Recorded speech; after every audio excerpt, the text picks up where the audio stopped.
Olá, eu sou a professora Maria Aparecida, da disciplina de Ciências, e esta é uma aula para as turmas do sétimo ano A e sétimo ano B, na apostila 2, sobre domínios e reinos. Bom, pessoal, nessa aula vocês vão utilizar a apostila 2, o capítulo 8, Domínios e Reinos dos Seres Vivos, da disciplina de Ciências. Na página 269 está escrito assim: domínios e reinos dos seres vivos. Então, o filósofo Aristóteles, que viveu de 384 a 322 a.C., ele foi o primeiro a classificar os seres vivos.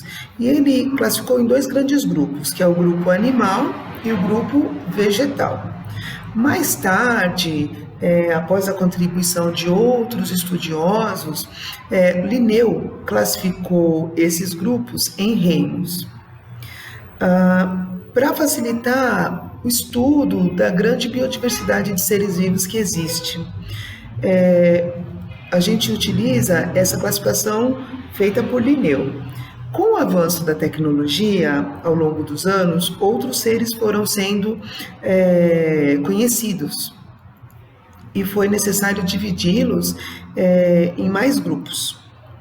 Então, assim, recentemente, uma nova proposta de classificação inclui os reinos de Linneu numa categoria mais ampla, o domínio. Então, assim, dessa forma, os seres vivos estão divididos em 3 domínios. Quais são esses domínios? É o domínio bactéria, que inclui o reino Eubactéria, o domínio arqueia, que inclui o reino Arqueobactéria ou Arqueobactéria, o domínio Eucária, que inclui os reinos protista, fungo, vegetal e animal. Então, a classificação de seres vivos ficou assim: Eubactéria, Arqueobactéria, protista, vegetal, fungos e animal. E são 3 reinos. 3 domínios. O domínio bactéria, o domínio arqueia e o domínio eucária. Então, antigamente, eram 5 reinos. Então, era o reino monera, o reino fúngio, dos fungos, o reino vegetal, o reino animal e o reino protista. 5 reinos antigamente: monera, protista, fungos, vegetal e animal. Hoje em dia, nós temos 3 domínios, sendo que o domínio bactéria compreende o reino Eubactéria, o domínio arqueia compreende as arqueobactérias e o domínio eucária são os protistas, vegetal, fungos e animal. E o domínio bactéria, os seres que pertencem, ao domínio bactéria, o reino Eubactéria, são as bactérias e as cianobactérias ou cianofícias. Esse prefixo ciano significa azul.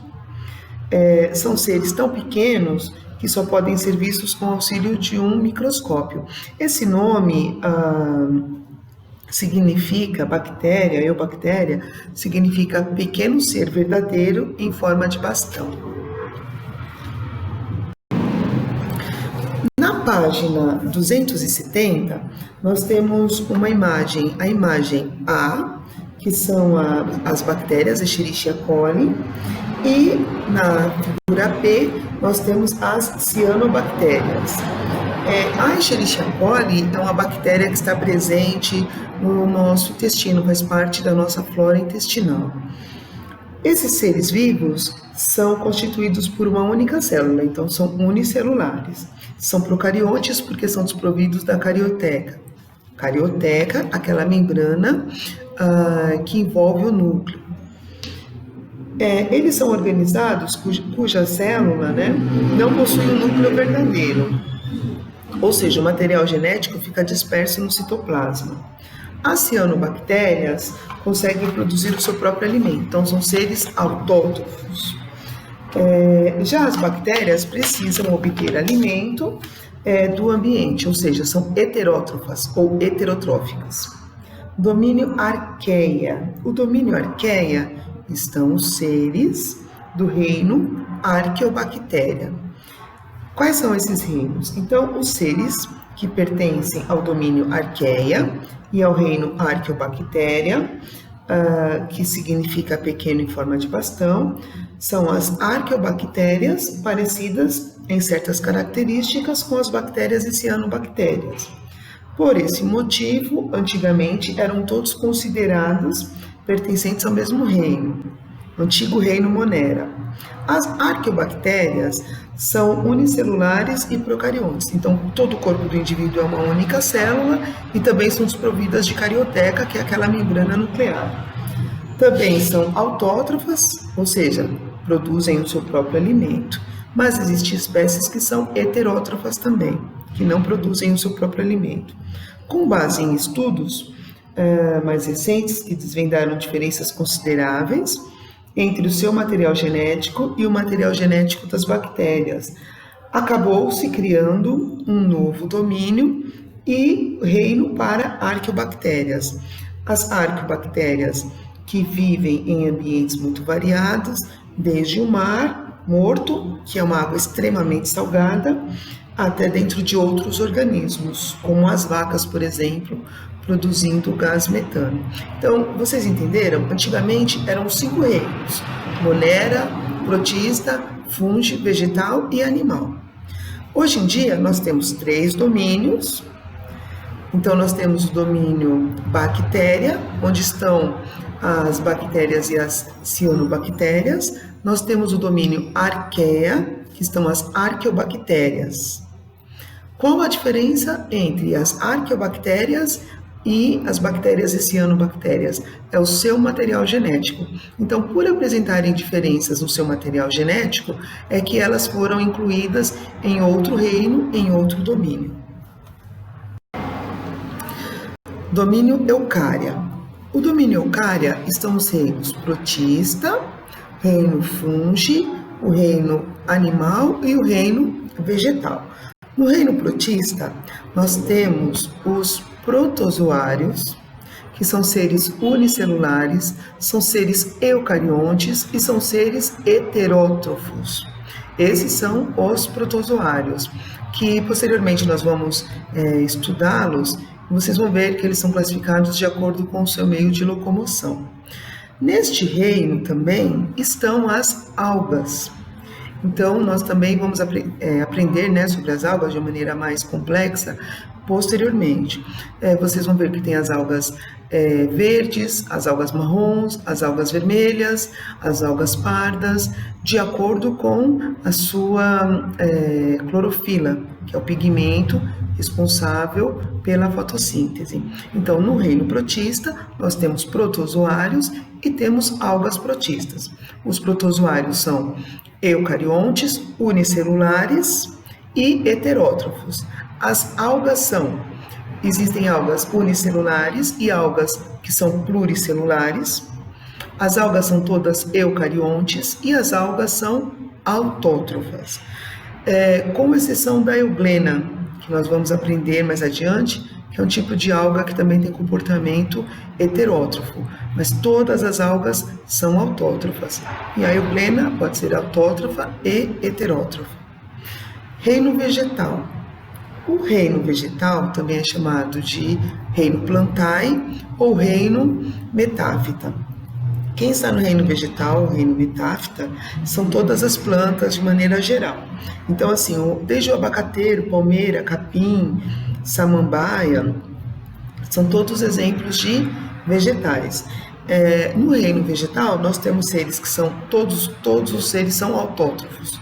Todos os seres produzem o seu próprio alimento, ou seja, todos os seres possuem cloroplastos, que é uma organela responsável pela fotossíntese. Todos esses seres são eucariontes, ou seja, possuem a carioteca, e todos esses seres são pluricelulares. Então, no reino vegetal, não existem seres vivos que sejam unicelulares. E a respeito do reino vegetal, vocês poderiam se perguntar assim, mas e as plantas carnívoras? As plantas carnívoras também fazem fotossíntese, as plantas carnívoras também são autótrofas.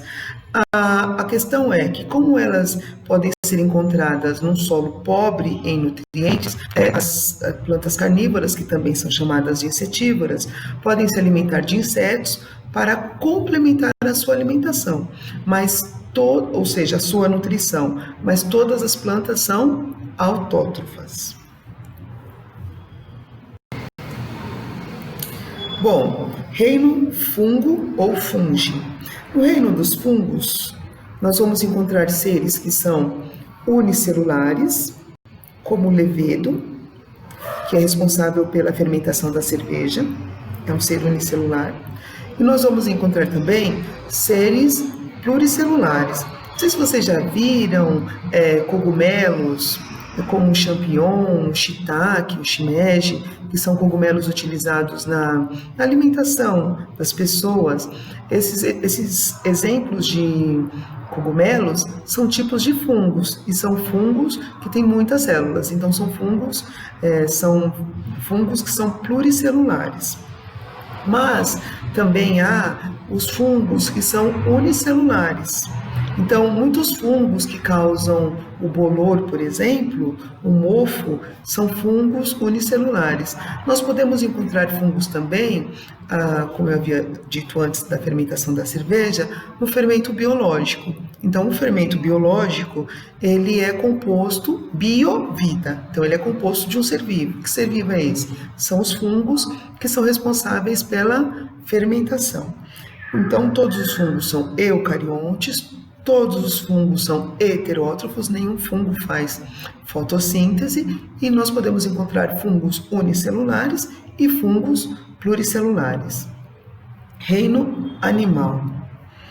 O reino animal, ele é composto por animais invertebrados e animais vertebrados. Todos os animais são pluricelulares, todos os animais são heterótrofos e todos os animais são eucariontes. Então, nenhum animal é capaz de fazer fotossíntese.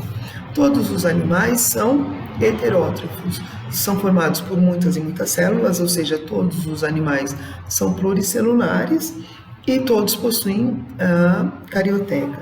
Então, na foto da página 272, vocês podem ver, tem a foto de um coral, que é um animal marinho, tem a foto de um peixe, né?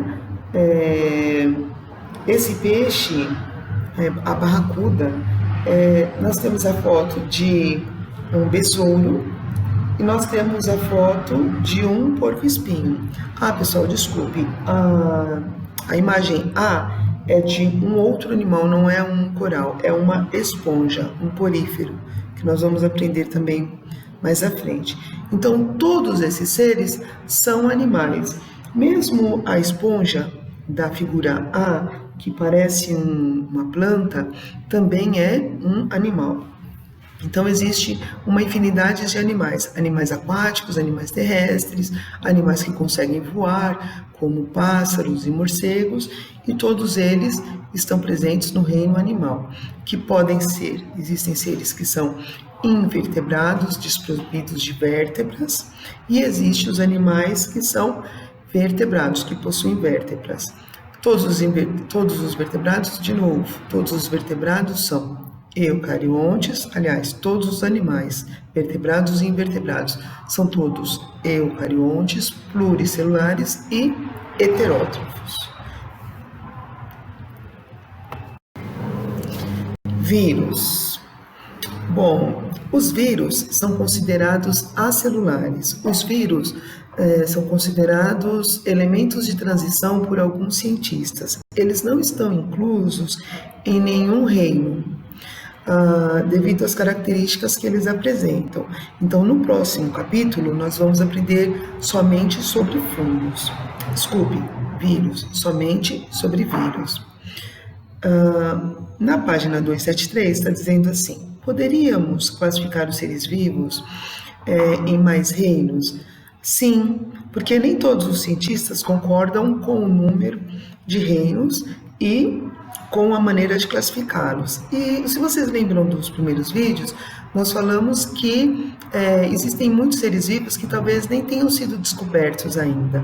Então, sim, pode aparecer, né? Podem ser criados novos reinos, sim. Bom, pessoal, por enquanto é só isso. A nossa aula sobre domínios e reinos. Eu vou pedir para vocês fazerem os exercícios da página 273. A primeira atividade é uma tabela. E eu vou pedir para vocês fazerem os exercícios da página 274. O primeiro exercício é um teste. E a segunda atividade é o em casa, que é uma atividade com 5 questões para vocês responderem. Pessoal, qualquer dúvida, dificuldade que vocês tenham para fazer esses exercícios, é só me chamar pelo e-mail dúvidas, 7º ano, @conquistaanglo.com.br, que eu estarei à disposição de vocês. Pessoal, muito obrigada e até a próxima aula.